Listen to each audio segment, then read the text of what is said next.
What's good, y'all? Welcome back to the channel. So we just had a UFC fight night wrap up. Yesterday, it was Nicolau versus Alex Perez, who hasn't won a fight since like 2020, 2021. Yet he was in the main event, and it ends up, not being a bad thing that he was. But we'll get to that. So I know this is going to be a little bit different of a video. I've had, honestly, some of the worst luck I've had all year, to be honest, in the last couple of weeks. I came off from the longest sickness I've ever had in my whole life. And then right after that, my whole house is down on Wi-Fi for like 3 days. And of course that had to, cross over with this UFC fight night. So I didn't get a video out with my predictions. Still did all my editing and everything. Just, wasn't able to get a video out, unfortunately. But in terms of betting, this was one of the best fight nights I've had, point blank period, in my whole career doing this shit. And I made a good bit of money. So shout out to all of the fighters that I'm going to talk about on tonight's card, starting with Maheshate defeating Gabriel Benitez. It went to a split decision, which is crazy to me. I think Gabriel Benitez was definitely landing with more volume and whatnot, and maybe even landing a little bit cleaner sometimes.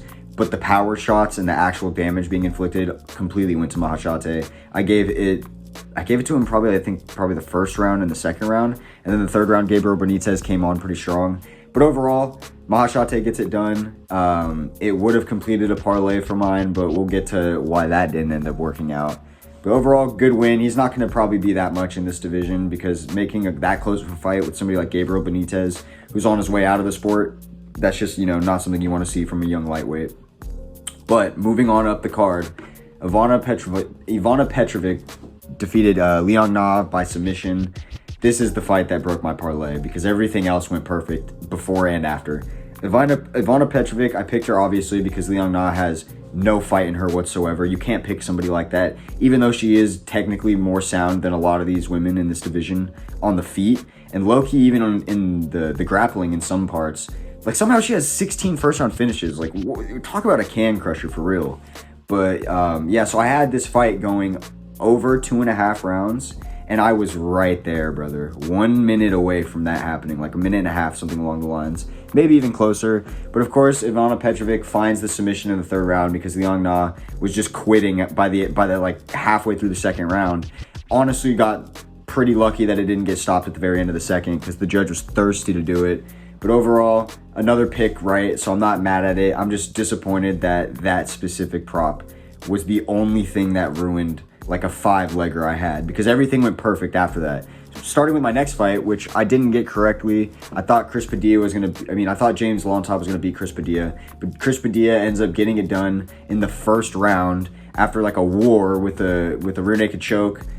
He looked pretty good. He's really like short and chopped for that weight.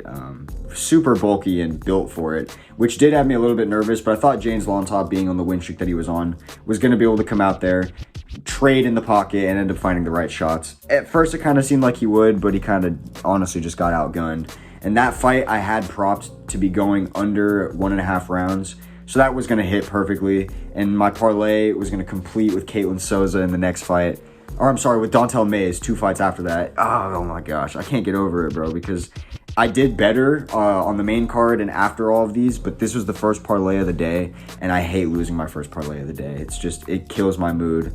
But honestly, I made up for it later on, and that was a good scrap. So overall, 3 fights down, and so far looking pretty good for a fight night. And then we had Souza versus Mann. Souza just landed better shots on the feet. Like, when she would get in the pocket, she would land flurries. Mann just looked like a fish out of water on the feet. And the commentators kept talking about how tough she was. Like, yeah, that's cool and all, but this is now 2 fights in the UFC where she's just gotten washed. And then her first one, she got finished. Surprised she didn't at certain points, so sure, I guess, like, let's talk about her toughness. But honestly, it was a really boring fight. Good job, Souza. Thanks for getting me another one. Now we're moving on up the card, 3-1. Pretty solid so far. Then we had Dontel Mays versus Machado. This fight was a pick'em. I definitely see why. I went with Dontel Mays, and I thought that might be like a bit of an underdog pick. Odds didn't reflect it, and the fight played out like honestly kind of how you would expect. Dontel Mays drops Caio in the first round, which caught me a little bit off guard, to be honest with you. I thought he was going to use his grappling to really win this fight, and at some points he would mix it in. Machado just looked like slow and sluggish on the feet, and that's what I felt like the problem was going to be for him. Dontel Mays looked like Cyril Gane out there against him, and he had the takedown threat. I felt like it was just honestly, I'm surprised Donald Mays wasn't a big favorite, like close to a 2-1. But I understand Caio Machado had beat Mick Parkin. He was 8-2, so he looked like the contender coming up, or not the contender. He looked like the prospect. But yeah, no, Donald Mays gets it done, and that's another fight up the card, 4-1. Would have completed my parlay, but it's okay. After these first 5 fights, everything was perfect, to be completely honest with you. Well, actually, that's not true. Next fight, Austen Hubbard versus Michael Figlak. I went with Michael Figlak. I thought he was going to just outland Austen Hubbard and land way better shots on the feet. And he did look a little bit more crisp, but Austen Hubbard would just find ways to make it a dogfight. And I do agree with the decision being 29-28, 2-1. I think Austen Hubbard did just enough to win the fight. It was disappointing watching it live. I thought Michael Figlak would be one of the locks of the card, but of course, Austen Hubbard, he's just such a hard person to predict fights for. I thought he was going to beat Kurt Hellebuyck. He gets subbed in a clean, like, weird transition into a triangle. It's like, what? And then now he beats this up-and-comer who damn near hasn't lost before. But you know what? It is what it is. This is the way the fight game goes. Now I'm moving on up the card. What is that? 1, 2, 3, 4, 5, 6. 4-2. 4-2 going into the prelim headliner, Victor Henry versus Ronnie Yahya. This was a lock of the card. Like, I'm not going to toot my own horn for getting this one correct. Victor Henry beats Ronnie Yahya with TKO in the 3rd round. Honestly surprised it didn't happen quicker. Victor Henry is a pretty underrated prospect at bantamweight. I can't believe Ronnie Yahya is even still fighting and making that fight somewhat competitive. Shout out Victor Henry for finishing up the prelims 5-2 for me, making it so I'm out of the dark ages, I feel like, officially after these last 2 cards. I feel so much better because those four fucking prelim cards before UFC 300, oh my gosh, brother, that shit just took my soul. And I'm sure a lot of you guys can relate that pick fights.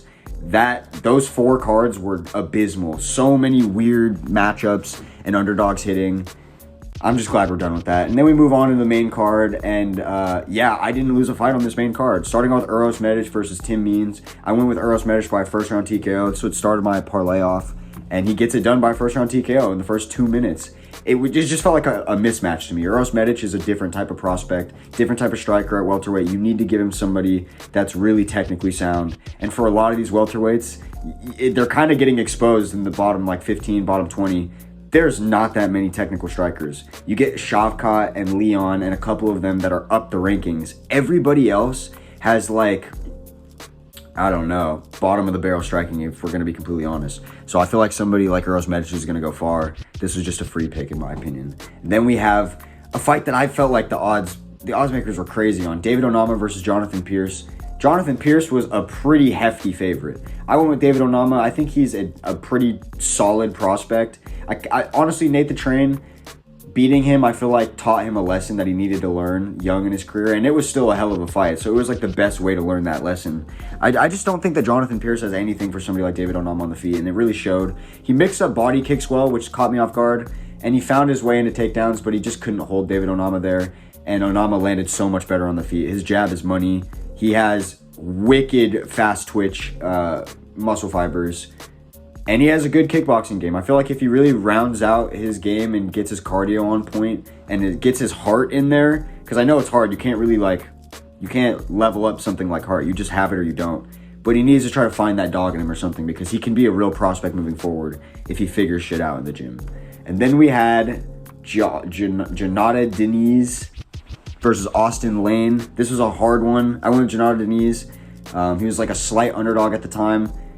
Quickly jumped to a big underdog after the end of the 1st round. And you know I jumped on the live bet for that because Austen Lane isn't a fighter. He's a decent grappler. He's good at being aggressive, getting in your face, getting that takedown because he's athletic and a big boy. But he has nothing once he gets you there. And that showed because he held Jhonata Diniz down for like the whole round. And then the 2nd round starts and he just looks like a fish out of water on the feet. Diniz ends up finding a pretty clean knockout. It looks so weird when you watch it back. Like Austen Lane sometimes when you watch heavyweights get knocked out, it just looks like fake. It looks like cartoony. He just like flopped and then fell in slow motion. But you know what? Good win for Jhonata Diniz. Won me a whole lot of money on both the parlay that I put him with and with the fucking with the motherfucking solo bet with the live betting because he jumped to like a 250 underdog. So great win for Diniz. First fight in the UFC and he looked great. solid. Then we had Karine Silva versus Ariane de Silva or Ariane Lipski. What is with all these Brazilians having de Silva now in their name? And like now it's getting changed. What's happening with that? Karine Silva, I thought she was going to go out there and get a submission pretty quickly. And she chased it for like almost all of the fight. Pretty much dominated every round. I think she did drop one round to Ariane Lipski in the striking department. But other than that, she pretty much bullied her on the ground.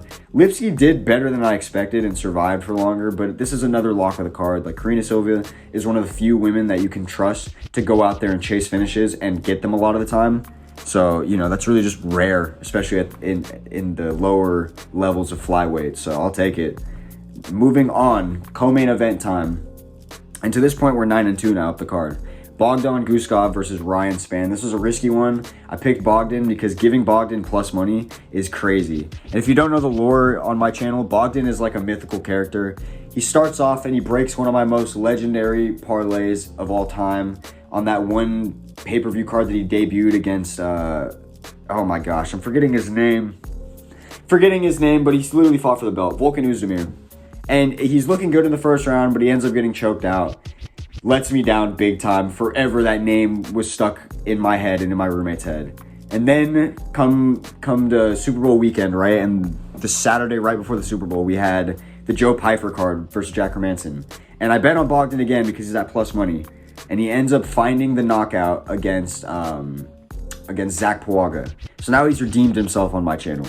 And now, of course, I had to continue the redemption arc and trust Bogdan at plus money because this man is just the new Anthony Smith. It's just Anthony Smith rejuvenated and with knockout power. So Bogdan gets it done after a tough first round that he drops to Ryan Spann, where Ryan Spann's actually out grappling him, which I didn't expect him to do too much of. I thought he was just gonna, if he was gonna win, outbox him on the feet with that jab and straight punches down the center, because Bogdan loves to wing punches and leave his chin up in the air. But Bogdan just starts finding his shots in the second round, and Ryan can't handle the smoke. Bogdan ends up finding the knockout, and once again, helps me complete a parlay. So thank you so much, Bogdan.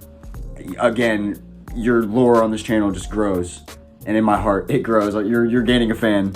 And then we have the main event, Alex Perez versus Matheus Nicolau. Now, despite the fact that Alex Perez didn't belong in this, despite the fact that he's on an abysmal losing streak and fight cancellation streak and all of that, and again, he just didn't belong in this main event, but he stepped up on short notice, so I respect it. He kept the card somewhat decent, and it pays off because he finds the second round knockout, just spamming Matheus with shots. Now, the reason I decided to go with Alex Perez pretty much last minute is because of the fact that Matheus has no chin at flyweight, and he's such a one-trick pony. He's decent on the back foot against people that play into that one-strike, two-strike game. But if you don't, and you really just do what Alex Perez did and throw a hell of strikes in his face, he's screwed. I think he would have had a much better matchup against Manel Cape.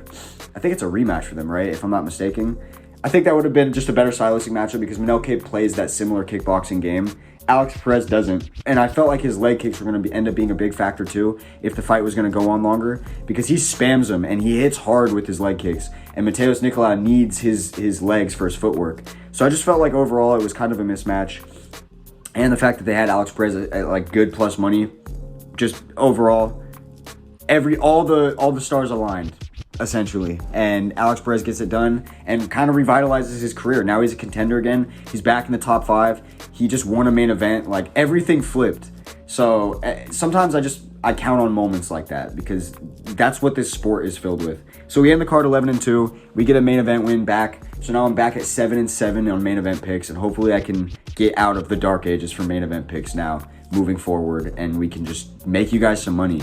And honestly, hopefully no more shenanigans here at my place, so I can just get these videos out because it really broke me not being able to post a video and like losing my video streak. But I hope you guys did good on this card. I hope you enjoyed it in general. I thought it was a pretty refreshing fight night card, and now we have a pay-per-view where, again, a big underdog and a big upset can happen in the main event. So let me know what you guys think down below about this card, what you think about next week's card, and I will catch you guys.